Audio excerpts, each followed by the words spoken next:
All right, let me say hello to everyone once again. My name is Josef Lentsch. I am the founder and CEO of Partisan. Partisan is the community of political professionals. We organized the first political tech summit in January in Berlin. The next one is going to happen in January 2026, once again in Berlin. Information will be out soon. And today it is my pleasure to welcome a great panel of experts and expert practitioners to talk about the Canadian election. Just a few words on the structure of the evening. So I will say a few introductory remarks, then I will hand over to our experts who will share their thoughts and insights and learnings. And I will introduce them in a few minutes. Then afterwards, I'll ask some questions and we'll discuss amongst ourselves. However, there is on the bottom of the Zoom screen, there is a Q&A window. So at any point when you feel you want to contribute something, a comment or thought, of course, also a question, then please feel free to post this into the Q&A. And I will bring it in, certainly at the end or when it fits already during the discussion. We will close sharp. So this is for 90 minutes. If we run out of energy and questions, we might close earlier, but we will definitely not close later than 7 p.m. Central European summertime. I want to stick to the time in everybody's interest. So once again, a very warm welcome. The Canadian election really, it happened only a couple of weeks ago, and we just talked before whether people involved already recovered, because it's been quite the ride. I think we can say it's been the story of a remarkable turnaround against the long-standing expectations that the Conservatives would score a resounding win, and the long-standing expectations have been well-founded on polls. The Conservatives have been in the lead had been in the lead since October 2023, quite a long time. Small lead in the beginning, but it turned actually into a huge lead until, January 2025. We know something happened there. And despite, I would say, by and large, stable support that did not drop that decisively, the Conservatives ultimately lost the election. And the reason for that was the meteoric rise of the Liberals. They actually increased by a whopping 25% in the final couple of months. The other part of the story was that the progressive NDP saw a decline of about 10% fall in support. So basically everyone banked on the Liberals and actually then picked the election winner. Well, the obvious explanation would be it's all down to Trump. So that's one thing, of course, we can discuss. How much is that correlation or causation?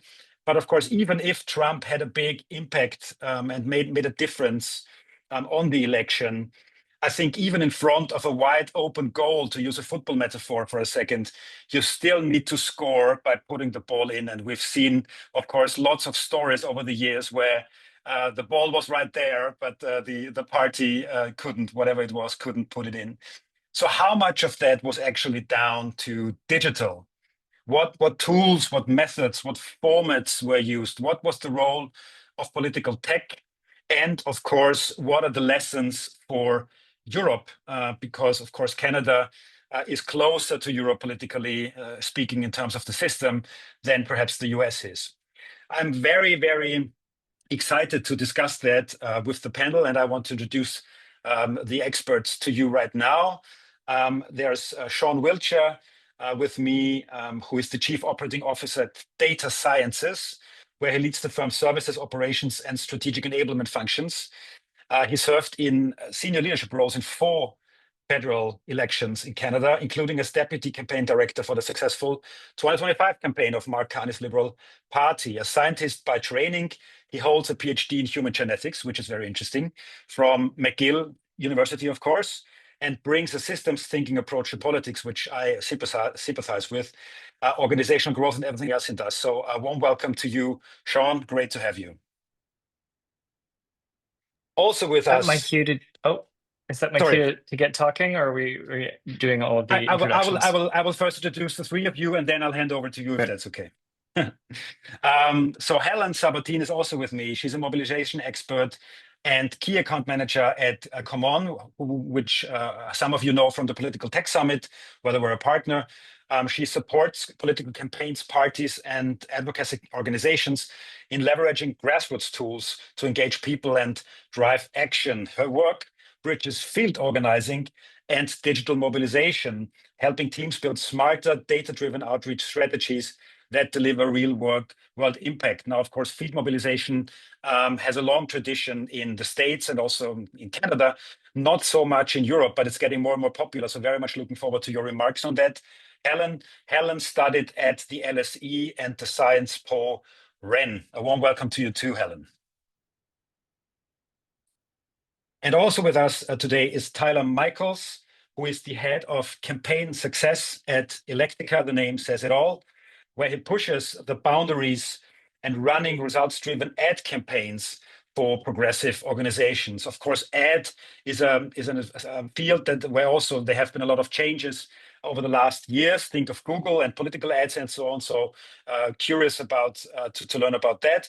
Before working at Electica, his roles included head of paid media at Point Blank and deputy national director at the New Democratic Party of Canada. He studied at McGill and did a fellowship at Sciences Po.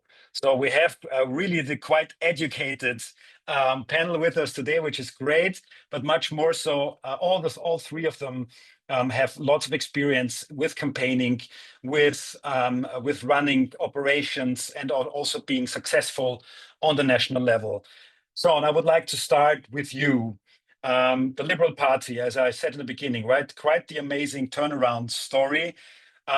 Given your experience, do you want to tell us a little bit about, well, your role as a deputy national director, but also, how you experienced the campaign, particularly from a digital and tech perspective. And so looking forward to your remarks. Over to you, Sean. Thank you very much, Josef. I'm not recovered from the campaign. It was pretty stressful. It's quite stressful a thing to not choke when presented with an open net. So I was on the most recent campaign, as you said, the Deputy National Director for Insights, which is a new way that we had of constructing a number of departments. And I was trying to think of a way to explain to my staff who weren't on the election yesterday exactly what it was like to be on the campaign. And I found it really challenging, actually, to communicate the intensity of what a Canadian federal election campaign is really like. So here's what I came up with. So imagine that you are dropped into an organization and the maximum spending limit in a Canadian electoral context is 35 million bucks, give or take, depending on the party. You're dropped into a $35 million a month corporation. So that could be revenue or expenses, but just imagine this is the size of it. It's like a $500 million corporation that is going to operate. There are 15 different departments. So I could run through how we organize on the Liberal side. There's outreach, there's the executive, there's legal, operations, communications, tour, auxiliary tour, issues, oppo, policy, digital, field and organizing, direct voter contact, the French language team, because it's a bilingual country, research, data, analytics, targeting, AKA ads, 15 different departments. You have -4 days to get to know everybody and to integrate. You have to operate for about a month without committing any strategic, tactical, or compliance errors at all. You'll be heavily scrutinized by the media, your friends, your family. Hey, why'd Carney say that? The government of Canada, as they make very sure that you don't make any missteps when it comes to compliance, and multiple adversarial groups who will do literally anything to make sure that you fail. So that's the context. 14-hour days, 36 days in a row, no breaks. High pressure situation. How did I experience it? Lots of stress. A couple of notes on, I was thinking about takeaways for what did we learn or get right or wrong. One thing is, as you mentioned, this is my fourth Canadian federal election. I've worked on dozens of other provincial, territorial, municipal, European, and other elections in the world in the meantime, but this is the fourth Canadian one.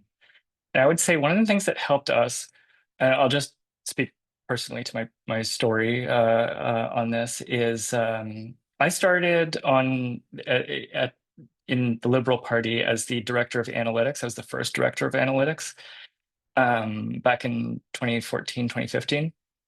And at the time, that department was exclusively concerned with field and organizing and direct voter contact. And we were looking at how do we optimize this activity? How do we make this activity more transparent? How do we provide reporting on this activity?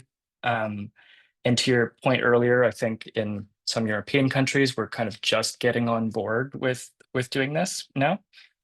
By 2019, data and analytics had more of a tie for at least for us with digital. So digital was occurring, but then we'd have these arguments about like, hey, you have these IDs for field of people you've identified as supporters, and then you have these IDs for digital. Why don't they ever match up? And so we had to kind of start working together and doing district, or as we call them, riding level targeting for our ad programs. 2021, data and digital were the same team. And the team that was kind of off on its own, but sort of not really attached, was research. So market research and polling. And we had weaker ties, but it was becoming integrated. And we had started using RCTs, or as we call them, message tests. So like quantitative testing of whether an ad will be impactful or compelling or not. We'd started doing that in 2019, 2021. It was becoming integrated. 2025, they handed me all of those groups to integrate. And so that was my job. I had directors who worked on advertising, targeting, digital, as well as the research program, as well as the data and analytics program. So they were all working in tandem. And I can give a couple of examples of how this played out. So one is, in the past, some of these insights were quite siloed. And so you're either in the meeting or you weren't in the meeting. And if you weren't in the meeting, you didn't hear about it. The way we did it was that we had radical transparency among the senior team, and they would share these with their staff as well, for everything from the group. And everything from the group was put together into a morning memo. The morning memo included the overnight polling, things that the analytics and data science team were finding from field and advertising data, advertising metrics, and it just went out in one email per day. It was the one-stop shop. It cut out, I would say, at least 6 hours of meetings a week. So we found that very, very effective. And part of the way we put it together is that we had folks that we've worked with from the European side who would do things like the crosstabs for our overnight poll. And then somebody would wake up, take the analysis, and send it out. So that's one, is integrated team. Two is we had a very much a made the best idea win culture. And here is an example of how that played out. We had a number of different things to say about housing. And somebody on the team didn't necessarily like all that was there and what that was in the policies. So we injected some additional ideas into our research. And it turns out that one of their ideas was by far the best idea, which was the idea that the government of Canada should get back into the business of building housing. Originally phrased as we have this organization called the CMHC, that the CMHC should be building the missing supply in the housing market. By far the best idea. So idea, research, the research immediately turned into a script. The script turned into an ad. The ad got tested. The tested ad was also, until that point in the campaign, so this was around the first week or so, one of the best ads I have ever tested in terms of impact. It hit all the right notes with people who were seeing it. And so we were able to turn that around very quickly because of this integrated team, and then push it out in a very targeted manner on digital technology. So I haven't spoken too much about tech yet, and I'm recognizing that you asked me to do so. So we have a couple of technologies that we've worked on over the years. One we call Ad Marshal, aka P42. This is really just a compensation for the fact that there is no district level targeting functionality in most advertising platforms in Canada. So we have built that. And connecting together the message testing, or RCTs or MRTs as the jargon of acronyms goes, together with this is predicted to sway this amount of vote in these kinds of demographics, together with the actual ad targeting on various digital platforms, is how we're able to wield our ads quite surgically across the electorate online. Another one that I'll give, and you tell me how I'm doing for time, Josef. Like 1 minute, perhaps. Thank you. Okay, I'll give one left. Is we had noticed in the field data something that none of the polls were showing, either our internal trackers, telephone, online, anything else.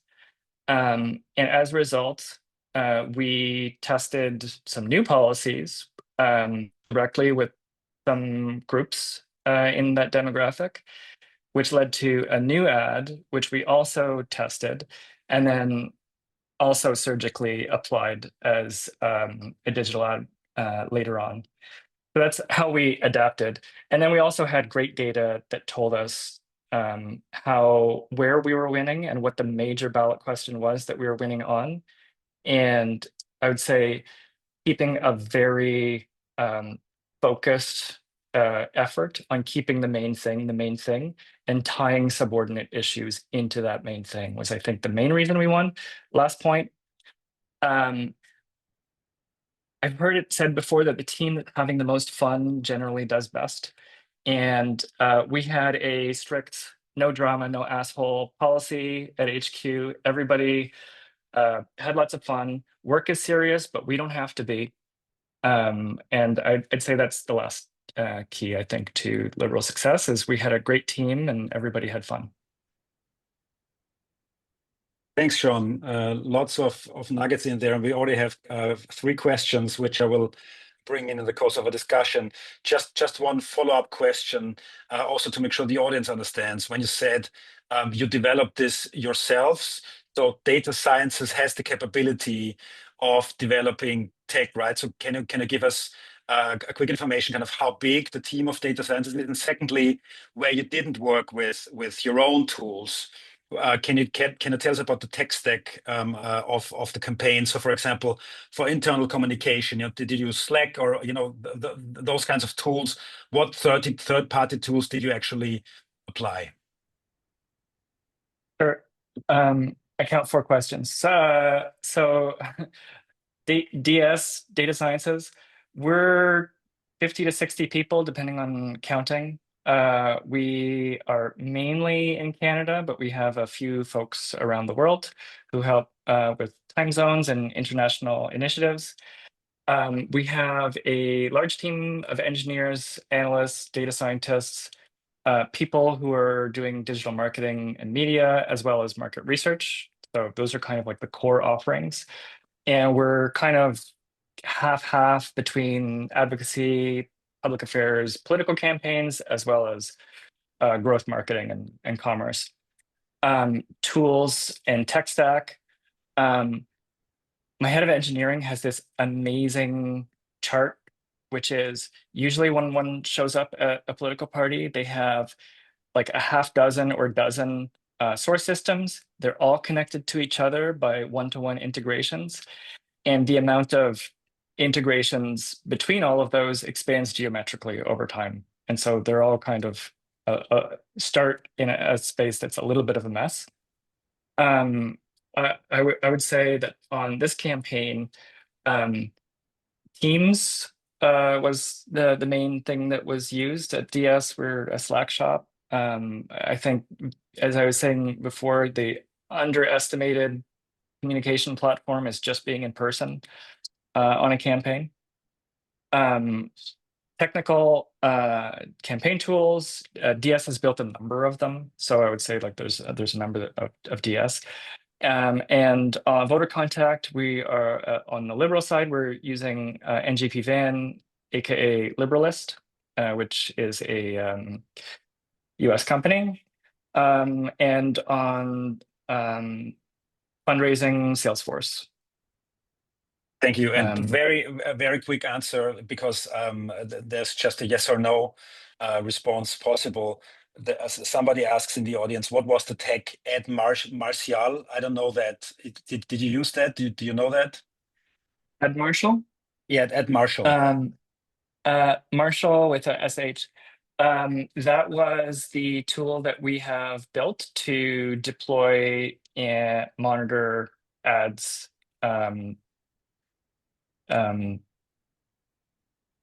I'll just leave it at that.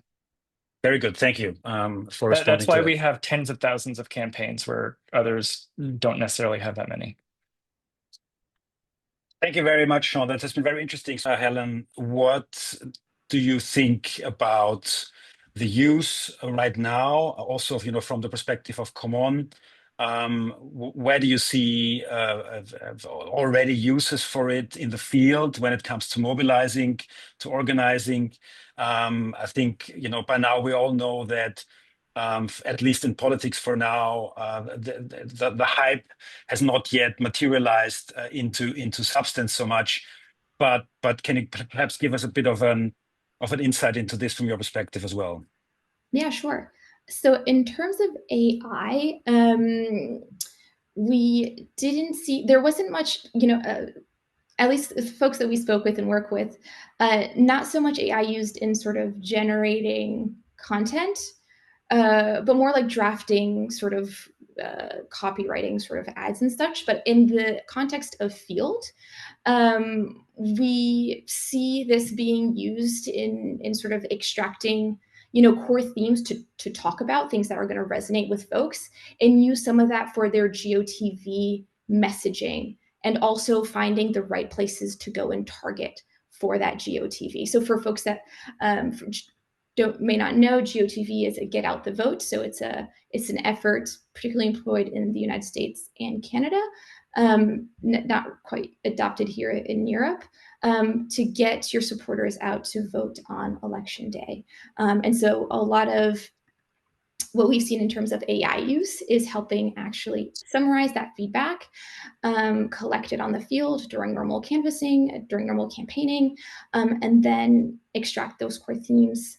And then, of course, decide where are the best places to go to get out your vote. Thank you very much, Helen, for those insights. And again, we can discuss findings or perspectives, but please let's not interrupt ourselves, and let's give each other the time to talk. Thank you. All right, Tyler, you've waited patiently as the third person, and I want to hand over the floor to you. Electica runs results-driven ad campaigns. Now, some who have followed the campaign from a little bit more distance may remember the Mike Myers, Mark Carney video on YouTube, but not so much the perhaps the ads on the web. And as you're a specialist for that, and of course this is also highly relevant to the European landscape, can you give us a bit of an insight how that went and what the learnings are? Thank you. Over to you, Tyler.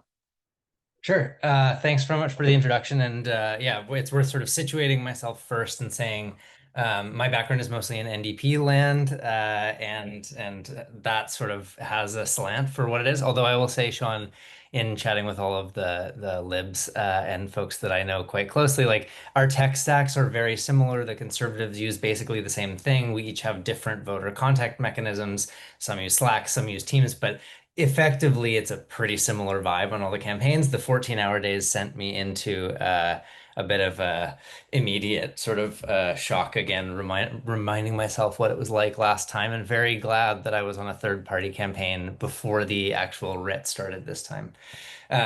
So most of my notes here are basically on trends that I saw across campaigns, or that I wanted to speak about, that I thought might be a little bit helpful to point out in advance of the next European elections. But it's worth saying that, you know, I don't have nearly as much insight into conservative campaigns as I do in liberals, and less in liberal than I do in NDP. So take it all with a grain of salt.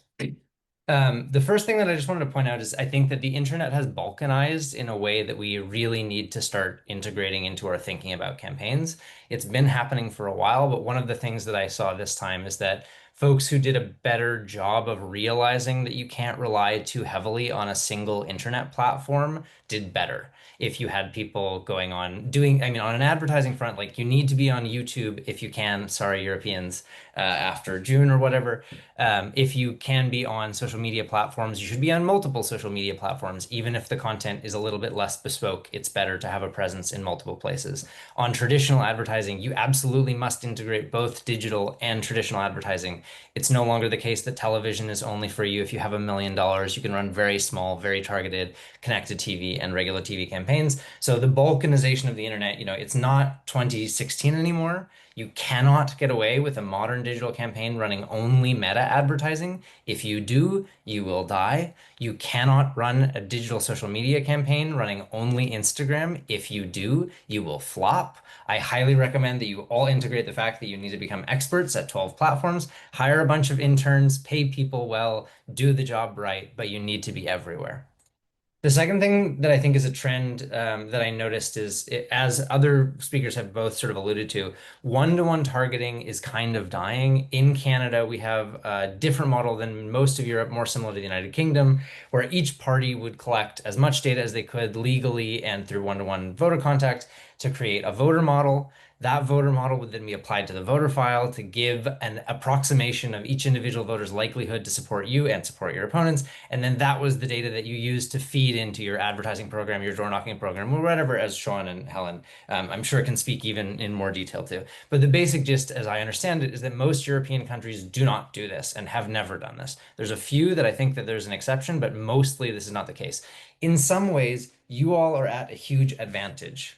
We have become so reliant on voter file modeling for our voter contact and advertising in the last 3 or 4 cycles that people now forget what it's like to build a media plan based on sort of broad demographic categories or psychographic interest-based targeting that you can buy from a third-party organization, which is also available in Europe, for example, based on what job sector someone works in or what income level that person's in. And one of the things that I really noticed is that running an ads program that just relies on uploading a list of people and hoping that you can target everyone on that list is over. We should all get back to thinking about society as groupings of individuals that exist in multifaceted ways and overlap with each other. And you should be thinking about your targeting as like either a Venn diagram with 100 circles, or maybe like a bullseye pattern where in the very center, you know, if you know that someone is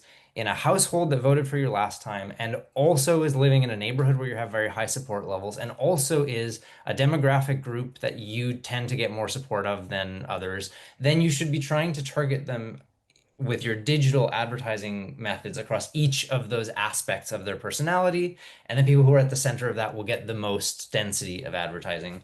Think about that when you think about doing your broad targeting, because you can't just rely on a list match. I also just want to point out here that there's a couple European organizations and American organizations who do create broader models that will allow you to target people. I think what's the one that I was thinking about? I'll send slides around it. I had written them down. I think it's called like Statisti something. So if you get your digital ads people to think a little bit about how they can do targeting, you may not have to rely on list matches. There are other data models available to you that might help you reach your type of voter, whatever that type of voter looks like for you. Um, the other thing that I think has been a positive outcome of this is that when running advertising, we have had to think more about going wide. And instead of only trying to focus on that hyper-localized message that only is good for, door knocking and outreach efforts on a local level, when you're spending money behind something, it needs to be something that is good enough to go wide, that you're comfortable with a huge portion of the population seeing. And hopefully, as Sean talked about in his section, you've tested against a broad population sample to find out how it lands with people so that you know that it actually works. So one-to-one targeting on the way out, broader targeting, data modeling from third-party organizations, demographic, geographic targeting, all of that more in vogue. The last one I want to talk, or actually, no, I've got two more. One is organic social is up and new media, sorry, organic social is down and new media is up.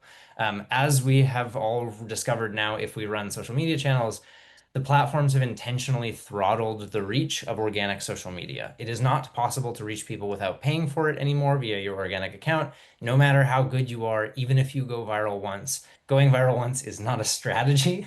So you need to be thinking about other ways to reach people via free media. And what I noticed is across all of the campaigns, all of them have really looked at new media outlets like podcasts, YouTube, and the rest as the number one way to reach people online. And they are correct. This was a good strategy. The people who did it better tended to do better. If you tried to just go on CBC or our traditional television broadcasters to do your interviews and didn't do any digital new media influencer type interviews, it was a bad look. It didn't go over well. So you all should be thinking about that. Go figure out what the 100 most viewed YouTubers and podcasters in your country are. Start making a list and do the outreach now. You should have active relationships. Hand that off to your comms department. If you don't do that, you will regret it after. Last one. Incrementality testing, I actually want to skip over pretty quick because Sean kind of alluded to it. If you don't have 5 to 10% of your advertising budget set aside to run incrementality testing, go do that now. Put a line item in the budget and set it aside. Spending any more than that, I think, gets a little silly, but you should be doing it. The basic idea that you can get overnight polling was the gold standard in Canada for years, in the United States too. You pay, 10 grand a week or whatever it is, and someone will give you overnight polling that they sample and like, we're up overnight, and oh no, we're down overnight, and oh my God, we're up again. That roller coaster, I think, has become less and less important as we can find out more information about, hey, we actually don't care as much whether we're up or down tonight. What we need to know is how to get up. We need to know which types of people are more responsive to our advertising and find a way to reach those people with the ads that work.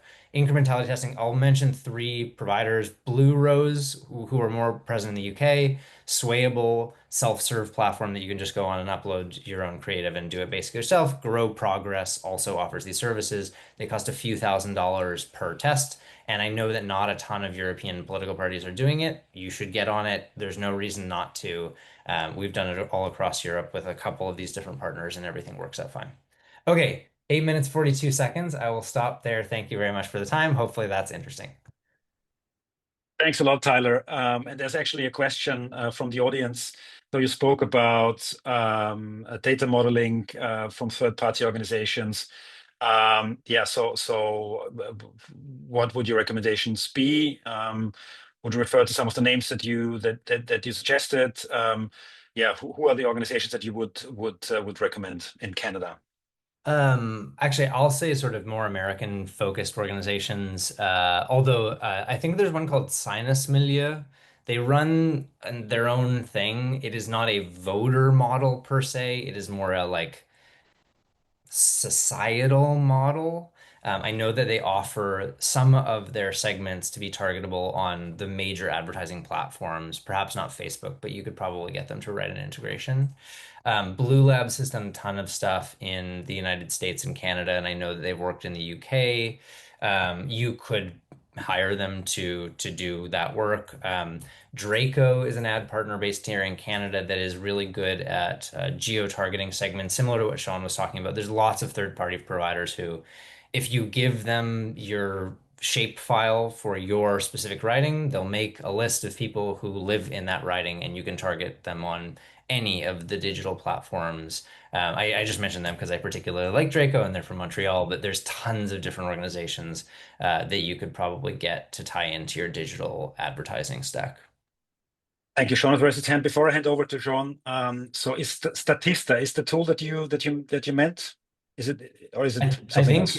yeah, Sinus Milieu is like the company, and I think Statista is one of the. I actually don't remember the relationship between those two. Sinus Milieu is the one that I know does the psychographic model creation that is available via some of the ad platforms. And I'm sure there's 100 that I have not mentioned because like this is a massive business, and people want your money to give you targeting options. Thank you, Sean. Sure. I just wanted to throw DS into that list that Tyler gave. We have worked not only in Canada, but also across Europe. I would say that it takes a different contour in Europe. In let's say the Anglosphere of Canada, US, Australia, UK, we have these things called voter files. They are a list of all electors, and all parties get access to them as long as they are official and in good legal standing. In most of Europe, there does not exist such a thing for historic reasons. And so what tends to be more useful is, as Tyler was saying, and I really agreed with your point of like, it used to be that there's a digital campaign and an offline campaign.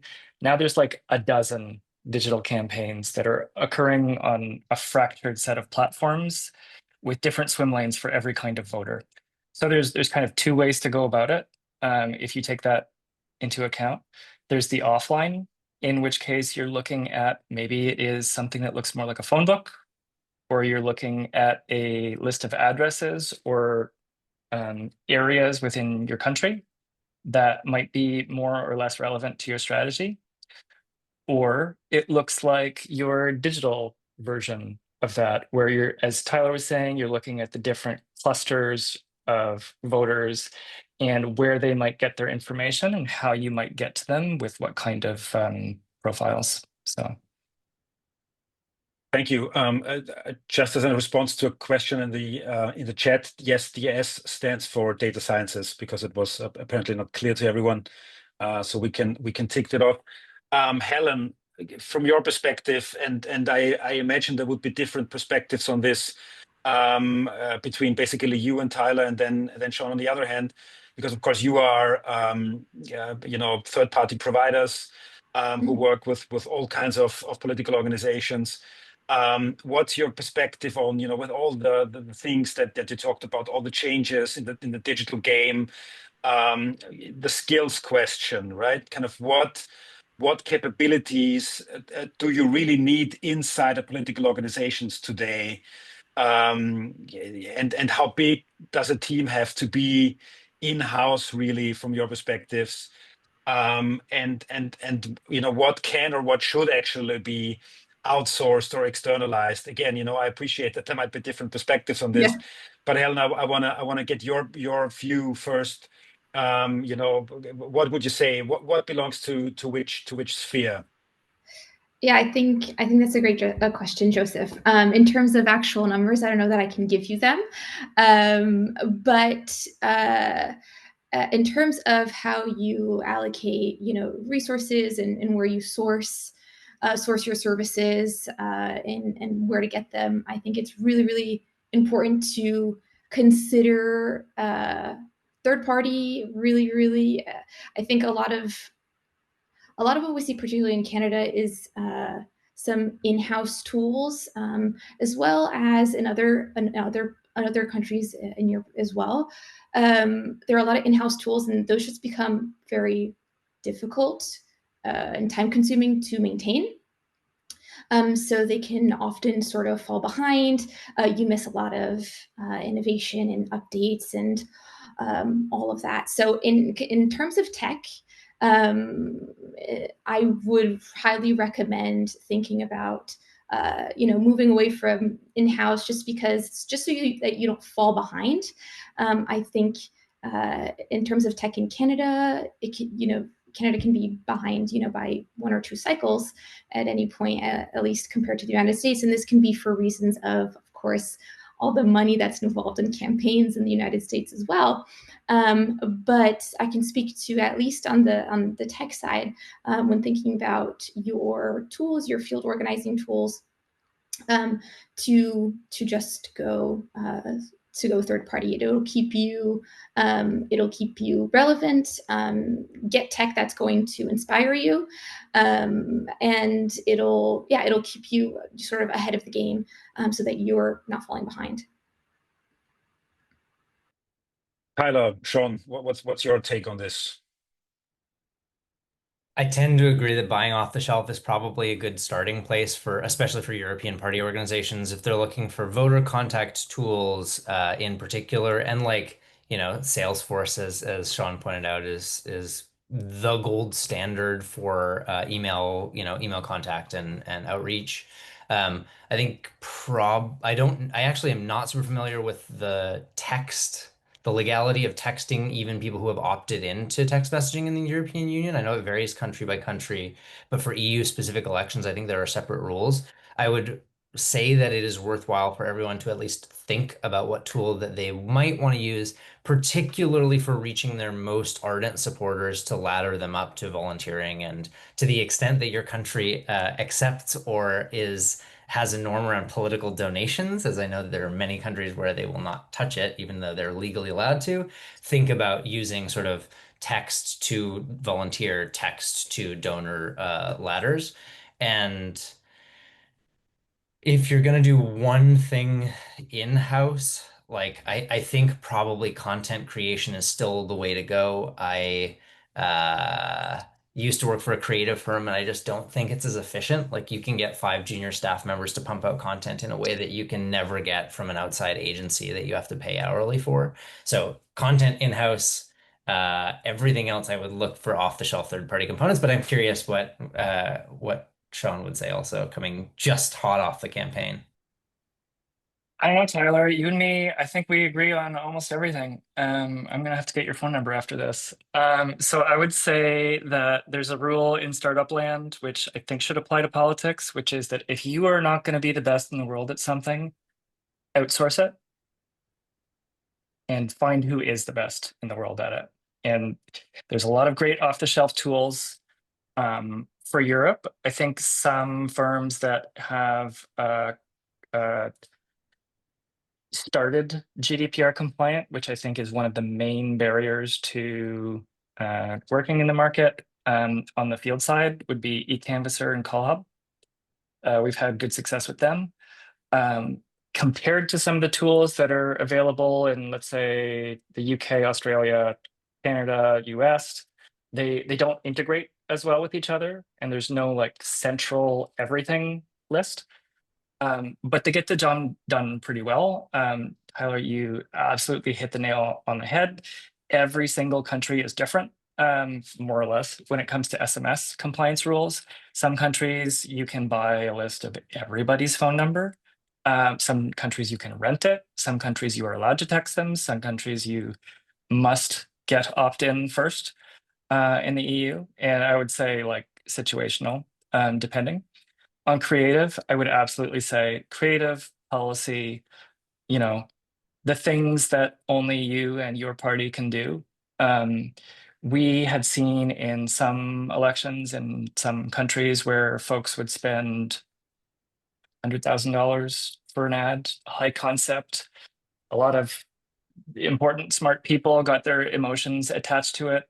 and then the digital team, the creative team, the person that we were paying, not a lot compared to the outside agency, would put something out, and then we would do our message testing or incrementality testing or however you want to call it, and the low cost digital one would crush it.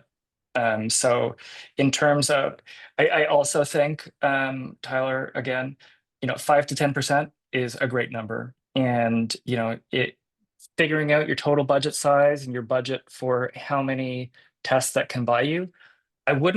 There's some providers that I would maybe put an asterisk next to. If it's too cheap, it is too good to be true. And I know some firms cut a lot of corners. I'm friends with the founders of Blue Rose, and I think they're great. I also think DS Data Sciences is great. I'm not as familiar with the other firms, but I would say, yeah, outsource the things that involve a lot of strong technical specialization. So, one of the reasons, to Tyler's point, that we centralize the media and digital and creative teams is that we are competing against a dozen battlegrounds right now in paid media. And it's not in, I don't know about every European country. I know in some of them, the budgets are lower than Canada and the US for elections. And it's at the local level in Canada, I think it's kind of similar, where at the local level, the total budget for a district or riding is between $100,000 and $150,000. And there's just no way to hire an adequately sized staff that can run 12 different campaigns across programmatic, premium, major newspapers, YouTube, influencers, podcasts, radio, digital audio, Meta, IG, to be able to cover the ground that is required to have a campaign, and then to be able to not just extend the persuasive message, but if there is signal that needs to be used for further actions, for instance, putting out an ad that says, I agree with this guy's message, click the button. To have that as a remarketing list later on, such that we can get out the vote and remind these people, remember that thing you agreed with? You should probably go vote if you want it to happen. I don't think you could amateur your way through that, and I would suggest engaging a professional performance marketing or media services agent. Thanks, So Sean. Creative in-house, policy in-house, outsource the rest. Thank you very much. I want to get to the great questions from the audience that we have in the Q&A, starting with the engagement question, especially of volunteers. And Helen, I think that would be one for you to start. In terms of, also from your experience, but also from a Qomon's perspective, how do you keep volunteers engaged? How do you actually particularly keep them engaged when things don't look so up and so well? And actually, some people might feel they're on a sinking ship. But you still, of course, have to compete and have to do the best that you can. So how do you do that? How do you use also digital to assist with that? Yeah, great question. So yeah, when things get dire, motivation can get quite down. But I think it comes down to really the great work that your volunteer coordinators and field team in sort of the narrative that they can put together, at least in reminding their volunteers why they're so important. And one of the things that we've actually seen in, not talking about, when things get dire, but in just keeping up motivation and spirits up in general. In Romania, we work with some political parties there. One of the things that they do every year, I want to say, or every few years, is they sort of run a challenge almost for the top performing few volunteers per region. per county, excuse me. And so they have these external dashboards that they share with people. And I think that's what's really great, is that in being transparent and not always gatekeeping the information that, or the impact, right, that your team is having on the field, the doors that they knocked, the people that they spoke to, the conversations they had, the contact information they've collected, emails, phone numbers, not being so closed off, and actually sharing that information so that they can just view their actual impact in real time, view right, just what they've done.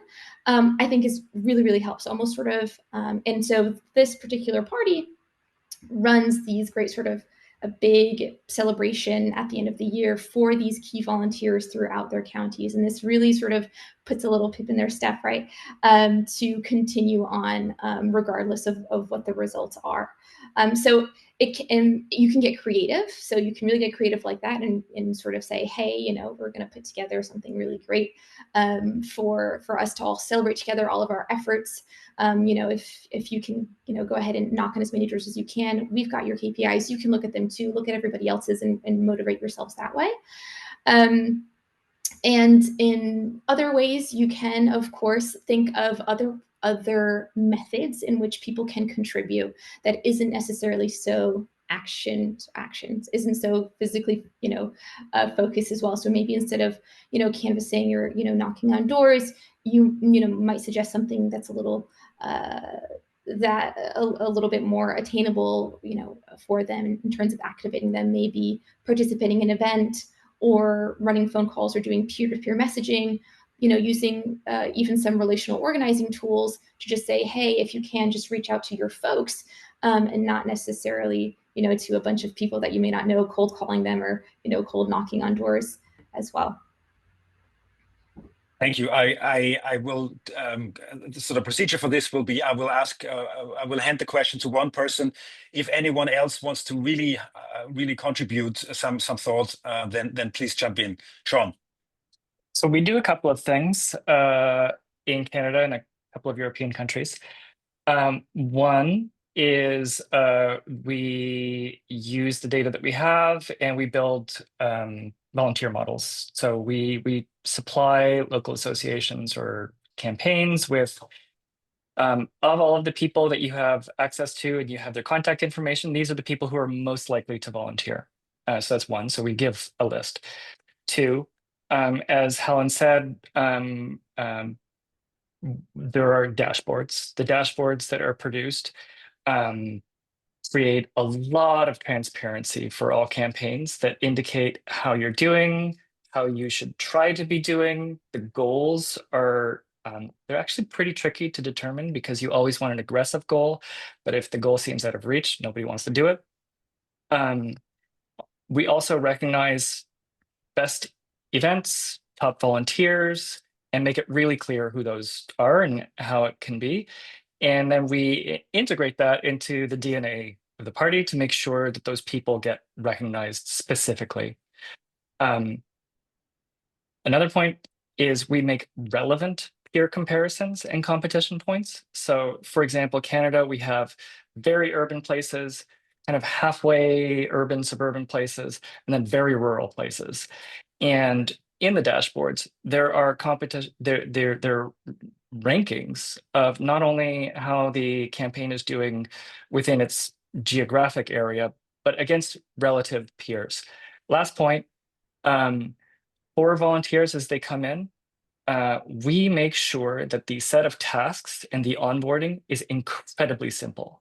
So for volunteer managers, there are one-click lists. You just have to log in once. The login is incredibly simple, takes 5 minutes. And then to get started, you click one button to get your next set of tasks. So making it really easy is the key to generating mass action. Thank you very much. Tyler, I would ask you the next question, which is about the follow-up question to the use of AI. I already inquired Helen about this, but can you, also from an ad perspective, give your view. And of course, there's lots of talk on using AI to hyper personalize content or to rapid test. So do you see the ad game is already being disrupted? Do you see that in the next couple of years? What's your perspective? Yeah, it's an interesting question. The first, I think it's willing to say off the hop that part of the reason that we don't see any disruption in this election as a result of AI is because AI has been so deeply integrated into all of the platforms and tools that we've been using for like 10, 15 years. Lookalike audiences on Meta, that's AI. Automated bidding through all of the DSPs that are available, like that automated bidder is more or less AI. Like all of the different advertising tools that are out there that are allowing you to do things like target based on an interest category on YouTube or target based on keywords across the internet.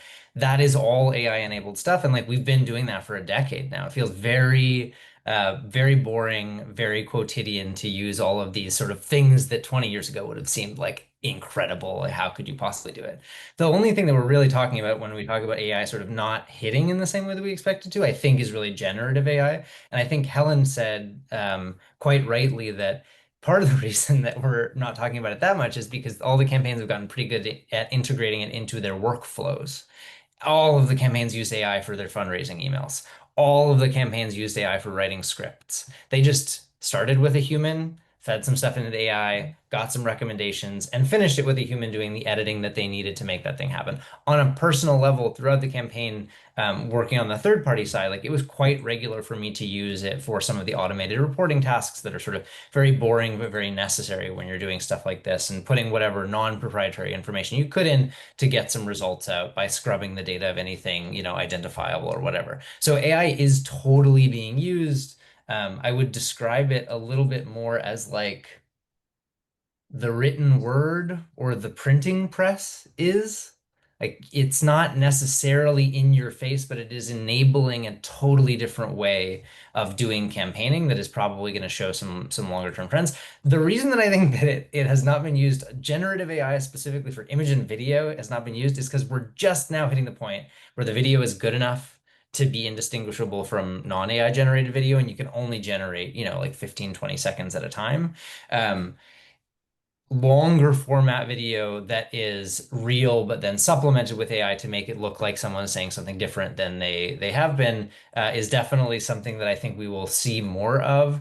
But a lot of the traditional players in the game, I think, have been really gun shy about it because of all of the negative press that's been associated with some of the early starts. There was a guy named Anthony Fury who used AI to generate. He's a Toronto mayoral candidate in the last round of the mayoral election, and like very splashily, he had a bunch of photos that he used generative AI to generate for the backgrounds on his website, and it went down like a fart in church. Everyone was piling on him about it. It was thoroughly disliked. There's people with 5 fingers and the like.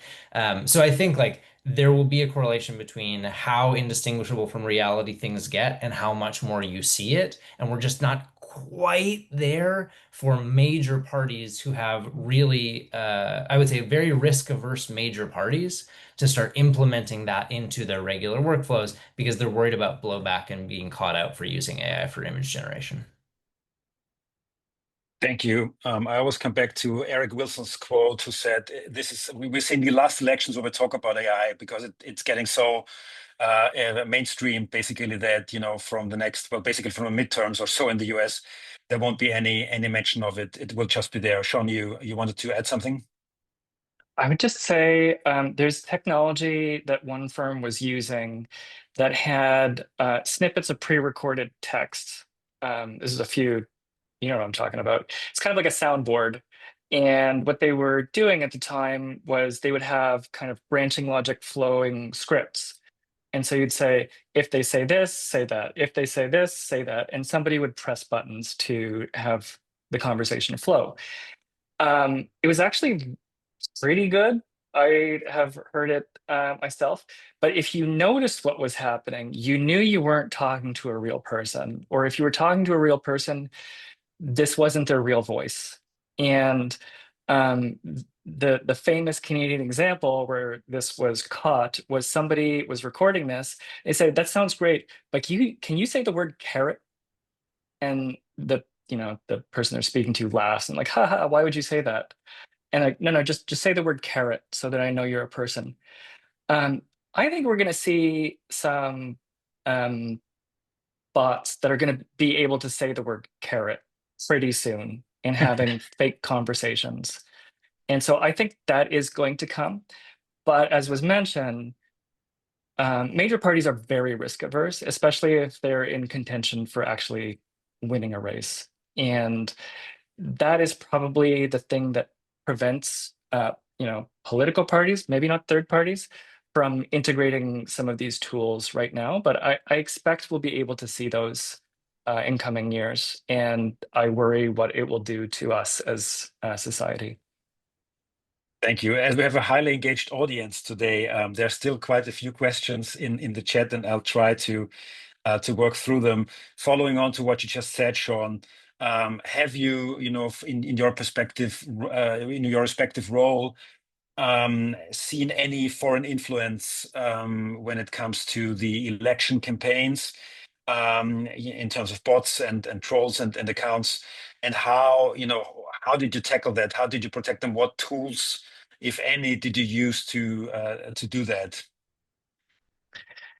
I think that if I did know about that, I probably wouldn't be able to comment on it in this kind of setting. Thank you. That's fair enough. I see nodding heads. So unfortunately, we won't It's be. worth saying, yeah, just quickly, it is worth saying that there's a fair amount that's been reported in the press about it because it's been a major news topic in Canada, and has been something that I would say has mostly caught in people's attention in non-digital related categories. There have been reported efforts by international governments, specifically India and China, although there's others that have been publicly accused. And it seems as though there are different countries who are making active efforts to meddle in our elections, including in person with real people. It would be shocking, I think, to everyone involved if they weren't also, meddling around a little bit on the internet. So it's almost a certainty, I think, even from what you can see in the news, that things are happening. And I'm sure in 3 to 8 years, we will all be able to find out what happened and have conversations about it. But that occurrence to reporting cycle tends to be pretty long with these things. Thank you very much. We have 3 questions left for now.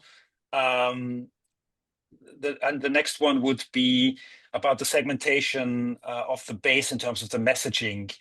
So the question is, how consistent are the targeted population segments in different campaign outreach fields like digital advertising, new media, door knocking?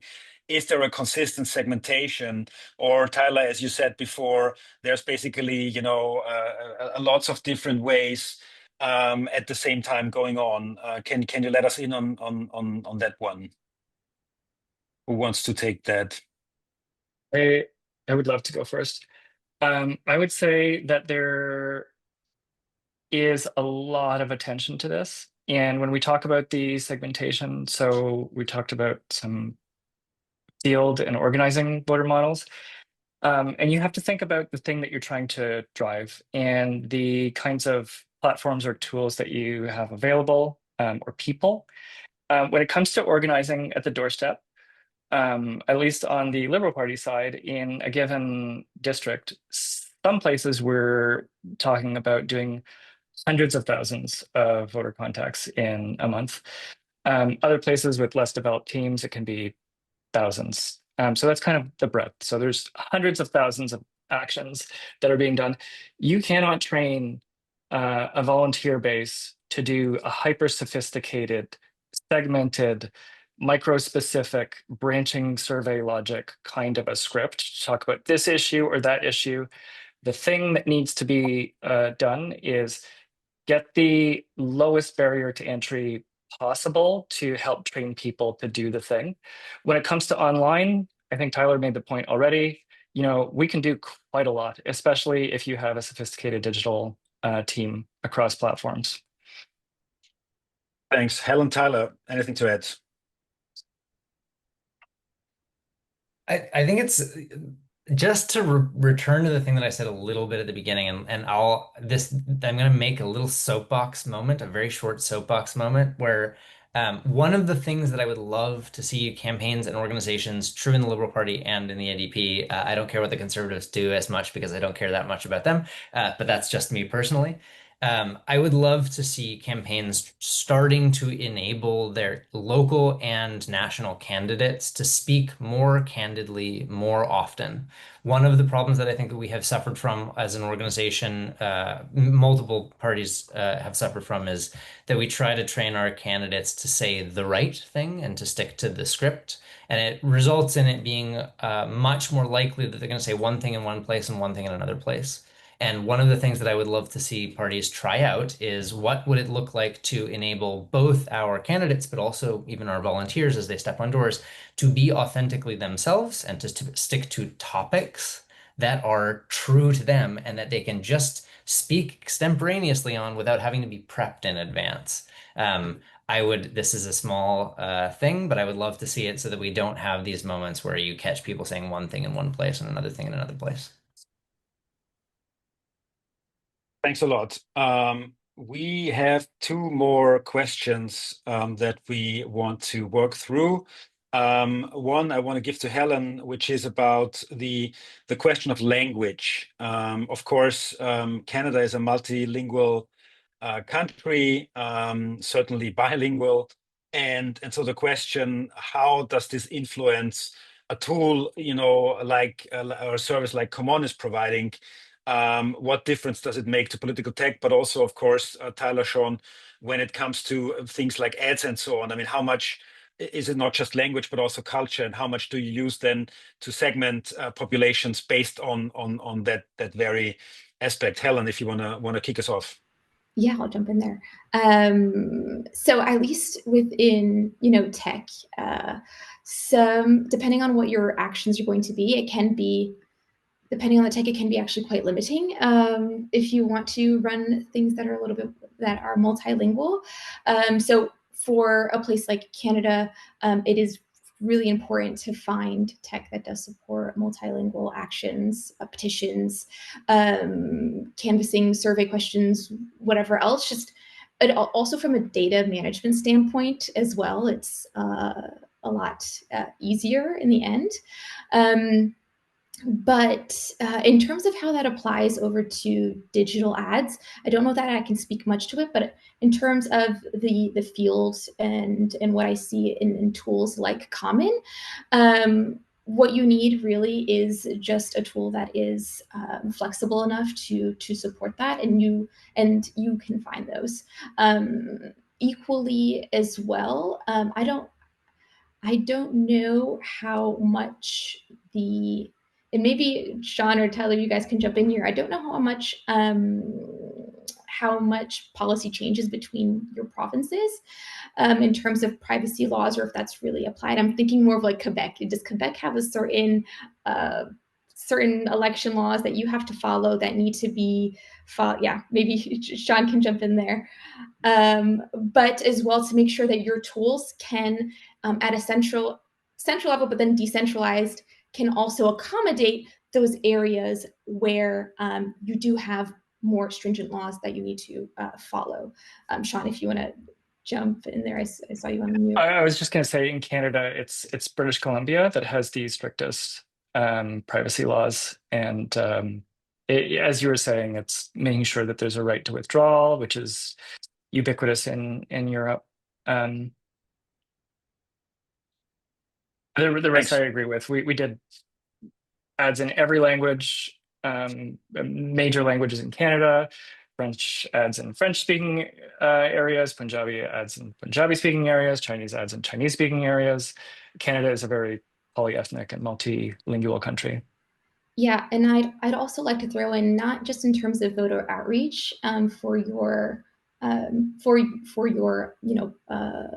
multilingual support for your solution, but also just for your volunteers in general, in terms of the tools that they are using.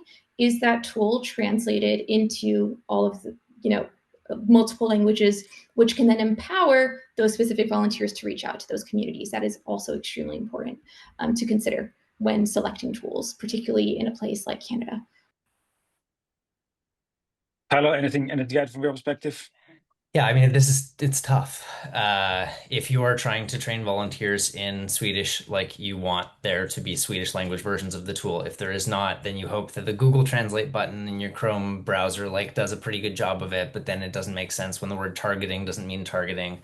Like this is a perennial problem a lot of platforms have dealt with. I'm sure Sean on the data science side and Helen on the comment side, like we chose to translate our advertising platform into the 5 languages that were most used by users. Like most other platforms make similar decisions to invest time into the places that they get used more often. So Advocate is in like French, German, Spanish, Italian, English, and there's one more. And like that you sort of have to manually go through it and do the platform translation to support multilingual.